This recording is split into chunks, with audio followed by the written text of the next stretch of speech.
ओम शांति। आज दिनांक 7/4/2026 है। क्या कभी आपके मन में ऐसा विचार आया है कि हाँ, बताइए।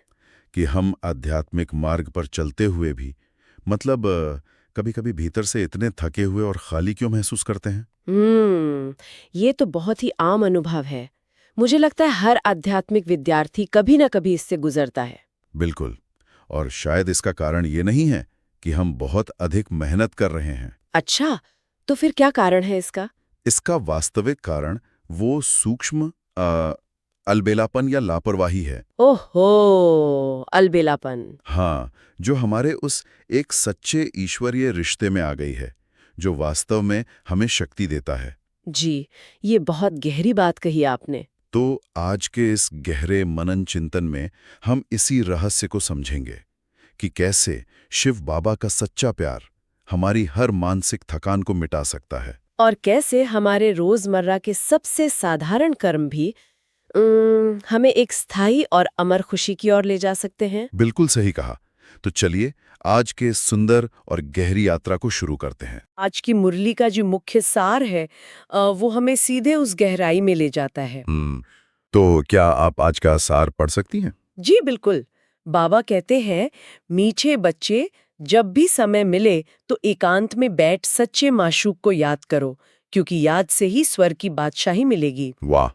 इस सार में जो ये सच्चे माशूक शब्द है ना, मतलब ये अपने आप में एक पूरी दुनिया समेटे हुए हैं। बिल्कुल, जहाँ सच्चा प्यार है, मतलब जहाँ माशूक के लिए सच्ची लगन है, वहाँ मेहनत महसूस ही नहीं होती। सही कहा आपने। और इसी से जुड़ा हुआ आज का मुख्य प्रश्न और उत्तर भी है, जिसे हमें बिल्कुल ध्यान से समझना है। जी, मैं सुन रही हूँ। प्रश्न है, बाप मिला है तो कौन सा अलबेलापन समाप्त हो जाना चाहिए? उत्तर है, कई बच्चे अलबेले हो, कहते हम तो बाबा के हैं ही। याद की मेहनत नहीं करते, घड़ी घड़ी याद भूल जाती है, यही अलबेलापन।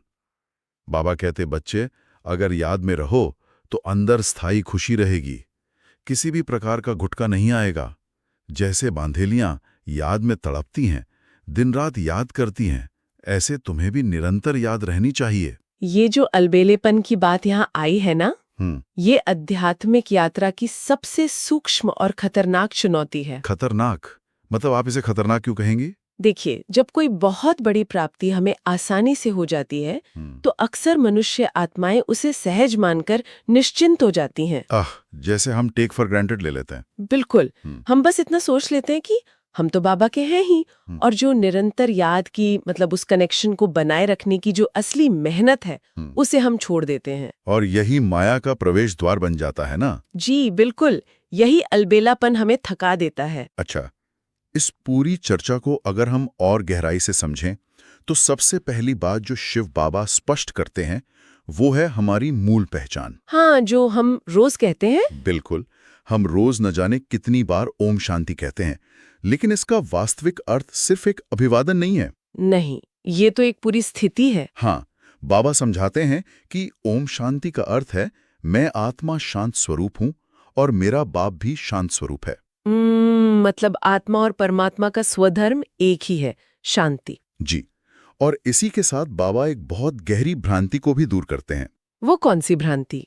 दुनिया में बहुत से लोग श्री कृष्ण को ज्ञान का सागर या पतित पावन मान लेते हैं। हाँ, ये तो भक्ति मार्ग में बहुत आम है। पर बाबा स्पष्ट करते हैं कि श्री कृष्ण तो पावन दुनिया यानी सतयुग में राज्य करते हैं।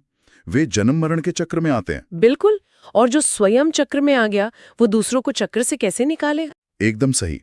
ज्ञान का सागर तो केवल एक शिव बाबा ही है, जो जन्म मरण से न्यारा है। जी, शिव बाबा कभी गर्भ से जन्म नहीं लेते। लेकिन यहाँ एक बात अक्सर सोचने पे मजबूर करती है। शिव बाबा मुरली में कहते हैं कि ये हमने उधार लिया है।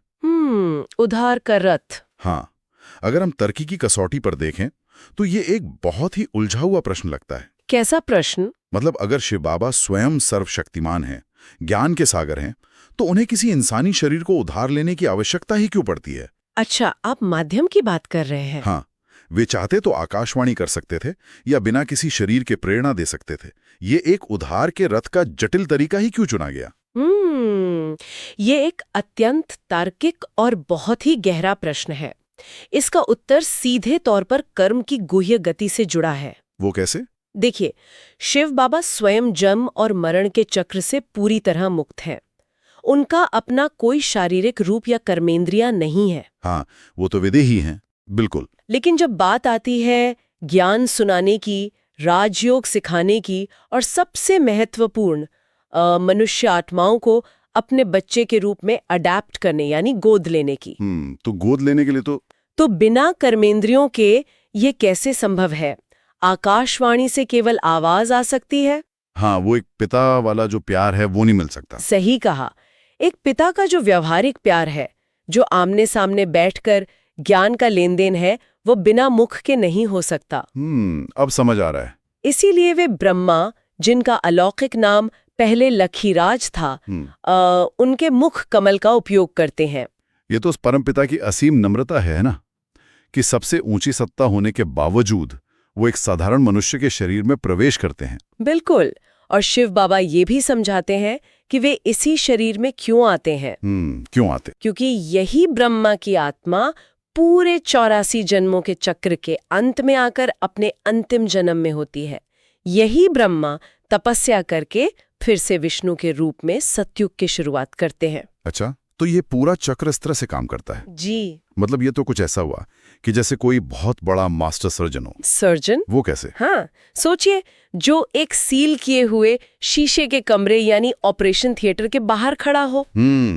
ठीक है। वो बाहर से सब कुछ जानता है, लेकिन अंदर के मरीज का ऑपरेशन करने के लिए उसे उन रोबोटिक हाथों का, उस मशीनरी का सहारा लेना ही पड़ता है जो उस कमरे के अंदर मौजूद है। अरे वाह, ये तो बहुत ही सटीक उदाहरण दिया आपने, है ना? शिव बाबा उस पारलौकिक दुनिया में हैं, लेकिन इस साकार भौतिक दुनिया में हमें पावन बनाने का जो ऑपरेशन करना है, उसके लिए उन्हें इस शरीर रूपी माध्यम की आवश्यकता पड़ती ही है। बिल्कुल। और जब ये सर्जन अपना काम शुरू करता है तो बाबा एक बहुत ही अद्भुत बात कहते हैं। क्या कहते हैं बाबा? ज्ञान और योग? हाँ, बाबा स्वयं ज्ञान के सागर हैं और आत्माएं ज्ञान की नदियां हैं। दुनिया कलकत्ता में जड़ ब्रह्मपुत्र नदी और सागर के संगम का मेला मनाती है। हाँ, वो तो बहुत प्रसिद्ध मेला है। पर बाबा कहते हैं कि यहाँ चैतन्य सागर और चैतन्य ज्ञान नदियों का मेला लगता है। पर सिर्फ इस ज्ञान जल में नहा लेना काफी क्यों नहीं? क्योंकि ज्ञान केवल मार्ग दिखाता है। बिल्कुल। लेकिन आत्मा के भीतर की जो खाद है, जो जन्म जन्मांतर के विकारों की मिलावट है, वो केवल सुनने मात्र से नहीं निकलती। सही कहा। इसका तंत्र बहुत वैज्ञानिक है। देखिए, ज्ञान अगर जल है जो हमें शीतलता और समझ देता है, तो योग वो अग्नि है जो आत्मा के भीतर के अशुद्धि को भस्म करती है। जैसे सोने को शुद्ध करने की प्रक्रिया? हाँ, जब सोना मिट्टी और अन्य धातुओं के साथ मिल जाता है तो उसे सिर्फ पानी से धोकर आप शुद्ध 24 कैरेट का नहीं बना सकते। बिल्कुल नहीं, उसे तो भट्टी में डालना पड़ता है, तपाना पड़ता है। बस यही बात है। योग वास्तव में उस परमपिता के साथ बुद्धि का वो तीव्र एकाग्र कनेक्शन है जो आत्मा को उसी भट्टी में तपाता है। और इसी अग्नि में आत्मा के पुराने संस्कार जलते हैं। जी, इसीलिए बाबा बार बार याद की यानी योग की मेहनत पर सबसे ज्यादा जोर देते हैं। और यही पर आज के प्रश्नोत्तर में आया वो बांधलियों वाला उदाहरण मुझे बहुत गहरे विरोधाभास में डालता है। अच्छा, कौन सा विरोधाभास? देखिए, अगर हम इसे व्यावहारिक जीवन में देखें, जिन लोगों के पास सारा समय है, स्वतंत्रता है, कोई पारिवारिक बंधन या रोक-टोक नहीं है, हाँ, जो पूरी तरह से स्वतंत्र हैं, वे अक्सर योग में अलबेले हो जाते हैं, शिव बाबा को भूल जाते हैं। ये तो सच है। लेकिन जो बांधिलियां हैं, यानी जो आत्माएं बहुत कड़े पारिवारिक या लौकिक बंधनों में फंसी हैं, जिन्हें ज्ञान मार्ग पर चलने के लिए बहुत अत्याचार सहने पड़ते हैं, उनका योग इतना तीव्र और शक्तिशाली कैसे हो जाता है? ये बहुत ही सोचने वाली बात है। अगर मैं एक उदाहरण दूं, तो ये कुछ ऐसा है जैसे एक स्मार्टफोन की स्क्रीन। स्मार्टफोन? अच्छा, बताइए। जब आप किसी खुली चमकदार धूप वाली जगह में होते हैं, मतलब जहां बहुत सारी दुनियावी सुख और स्वतंत्रता है। हाँ, धूप में स्क्रीन साफ नहीं दिखती। बिल्कुल, स्क्रीन पर क्या है ये ठीक से दिखाई नहीं देता, सब कुछ धुंधला लगता है। लेकिन जब आप एक घने अंधेरे कमरे में होते हैं, यानी दुख और बंधन में, तो वही एक अकेली स्क्रीन इतनी तेज चमकती है कि आपकी पूरी नजर सिर्फ उसी पर होती है। वाह! क्या ये बांधेलियों की स्थिति भी कुछ ऐसी ही है? ये तुलना बिल्कुल सटीक है। ये मानव मनोविज्ञान और आत्मा की गहराई का एक बहुत ही अद्भुत सच है। तो इसके पीछे का कारण क्या है? जो बांधेलियां है ना, हाँ। वे बाहरी दुनिया के बंधनों, तानों और दुखों से इतनी आहत हो चुकी होती हैं कि उनका मन इस भौतिक दुनिया से पूरी तरह वैराग्य में आ जाता है। मतलब दुनिया से किनारा कर लेती हैं अंदर से। हाँ, उनके भीतर कोई और उम्मीद या आसरा नहीं बचता। ऐसे में अपने उस एक सच्चे माशूक से मिलने की जो तड़प पैदा होती है, वो कोई साधारण इच्छा नहीं होती। वो तो जीवन मरण का प्रश्न बन जाती होगी। बिल्कुल। बाबा ने कितना गहरा उदाहरण दिया है।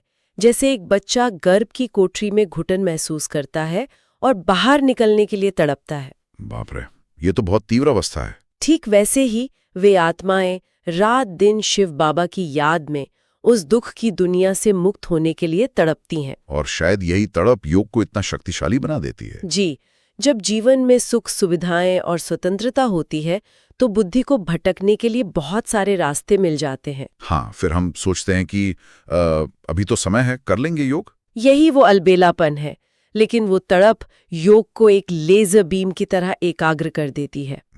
लेजर बीम, बहुत खूब। इसलिए बाबा कहते हैं कि हमें कर्म नहीं छोड़ने हैं, चाहे आप खाना पका रहे हो या रोटी बेल रहे हो। हाँ, हाथ भले ही दुनियावी काम कर रहे हो, पर बुद्धि की तार उस माशूक से जुड़ी रहनी चाहिए।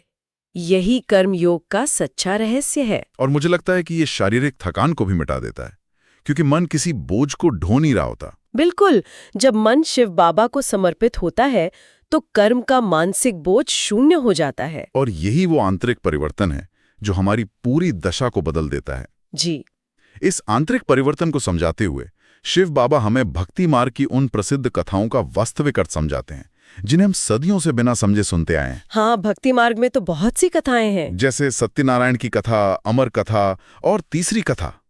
ये सोचने वाली बात है कि सदियों से लोग किसी अमीर व्यापारी की कथा को सत्यनारायण की कथा मानकर पूजा करते रहे, जबकि सच्चाई कुछ और ही है। बिल्कुल, ये कथा तो नर से नारायण बनने की, हमारी आत्मा के विकास की सबसे बड़ी आध्यात्मिक यात्रा का नक्शा थी।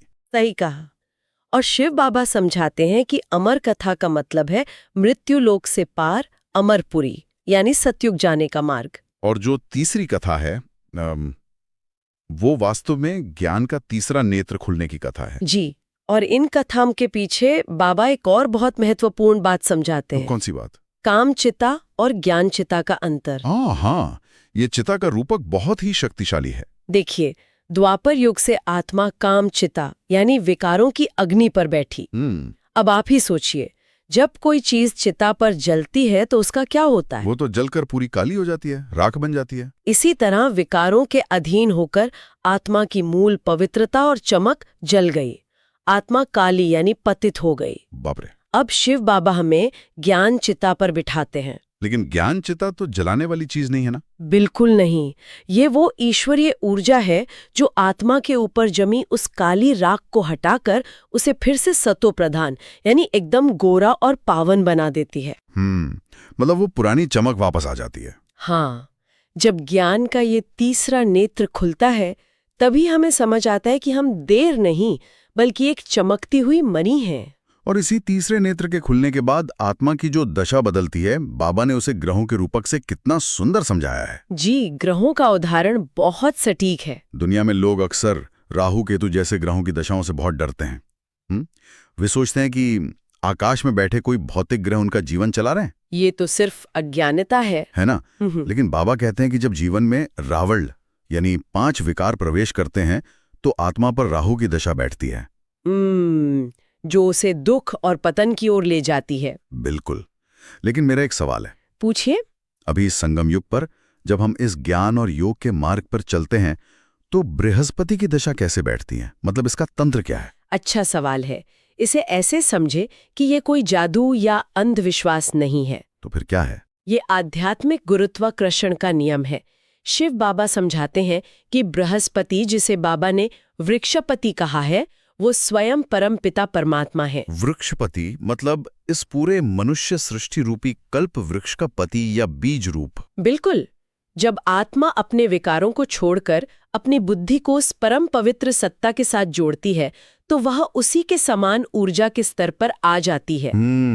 वाइब्रेशन मैच हो जाती है। हाँ, जब वृक्षपति बाप आते हैं और आत्मा उन्हें अपना मानकर उनके श्रीमत पर चलती है तब आत्मा पर बृहस्पति की दशा शुरू होती है। और ये दशा क्या लाती है? ये दशा कोई दुख नहीं लाती, बल्कि ये वह दिशा है जो आत्मा को सीधे 21 जन्मों के सतयुगी स्वर्ग की राजाई की ओर ले जाती है। 21 जन्मों की बादशाही, क्या बात है। और ये दशा केवल एक ही तरीके से सक्रिय होती है, वृक्षपति बाप को निरंतर याद करने और पूरी तरह से पवित्र बनने से। पवित्रता ही वो चुंबक है जो इस श्रेष्ठ दशा को हमारी ओर खींचता है। पवित्रता और याद, मतलब सारी यात्रा का यही आधार है। जी बिल्कुल। तो धारणा के बिंदुओं की ओर बढ़ने से पहले जरा इस बात पर विचार करें, अगर हमारे हर साधारण कार्य, यहाँ तक कि रोटी बेलने या घर साफ करने के दौरान भी शिव बाबा के साथ जुड़ा हुआ वो गहरा कनेक्शन हमारी ग्रहों की दशा को राहु से बृहस्पति में बदल सकता है, हाँ। तो क्या हमारे जीवन में कोई भी पल साधारण बचा है? बिल्कुल नहीं। या फिर हमारी हर एक सेकंड की सांस, हर एक संकल्प हमारी आध्यात्मिक डीएनए को फिर से लिखने का अवसर है? एक नई दुनिया रचने का अवसर। बहुत ही सुंदर विचार है ये, है ना? और इसी निरंतर जागरूकता को जीवन में कैसे उतारना है, ये बाबा ने हमें आज की धारणा में स्पष्ट रूप से बताया है। जी, तो आइए आज की इस गहरी चर्चा के निष्कर्ष के रूप में बाबा द्वारा दी गई इस धारणा को अपने मन बुद्धि में पक्का करें। बिल्कुल। पहली धारणा है, हर कार्य करते हुए आत्मा अभिमानी बनने की प्रैक्टिस करनी है। देह का अहंकार समाप्त हो जाए, इसके लिए ही मेहनत करनी है। और दूसरी है, सतयुगी राजाई के लायक बनने के लिए अपने मैनर्स रॉयल बनाने हैं। पवित्रता ही सबसे ऊंची चलन है। पवित्र बनने से ही पवित्र दुनिया के मालिक बनेंगे। ईश्वरीय गरिमा। बिल्कुल जी। और अब हम आज के वरदान, स्लोगन और अव्यक्त इशारे को बिना किसी बदलाव के ज्यों का त्यों पढ़ेंगे। हाँ, ताकि ये शुद्ध ईश्वरीय महावाक्य सीधे हमारी आत्मा में अंकित हो जाए। और आज का वरदान है, करण करावनहार की स्मृति द्वारा सहज योग का अनुभव करने वाले सफलता मूर्त भव। कोई भी कार्य करते यही स्मृति रहे कि इस कार्य के निमित्त बनाने वाला बैकबोन कौन है। बिना बैकबोन के कोई भी कर्म में सफलता नहीं मिल सकती। इसलिए कोई भी कार्य करते सिर्फ ये सोचो, मैं निमित्त हूं, कराने वाला स्वयं सर्वसमर्थ बाप है। यह स्मृति में रख कर्म करो तो सहजयोग की अनुभूति होती रहेगी। फिर यह सहजयोग वहां सहज राज्य कराएगा, यहां के संस्कार वहां ले जाएंगे। और आज का स्लोगन है, इच्छाएं परछाई के समान है, आप पीठ कर दो तो पीछे पीछे आएंगी। और अंत में अव्यक्त इशारे हैं, महान बनने के लिए मधुरता और नम्रता का गुण धारण करो। मधुरता ऐसी विशेष धारणा है जो कड़वी धरनी को भी मधुर बना देती है। आप सभी को बदलने का आधार बाप के 2 मधुर बोल हैं, मीठे बच्चे तुम मीठी शुद्ध आत्मा हो। इन 2 मधुर बोल ने ही बदल दिया, मीठी दृष्टि ने बदल दिया। ऐसे ही मधुरता द्वारा औरों को भी मधुर बनाओ। यह मुख मीठा करो, सदा इस मधुरता की सौगात को साथ रखो। इसी से सदा मीठा रहेंगे और मीठा बनाएंगे। आइए कुछ क्षण इसी मधुरता में शांत बैठें। ओम शांति। ओम शांति।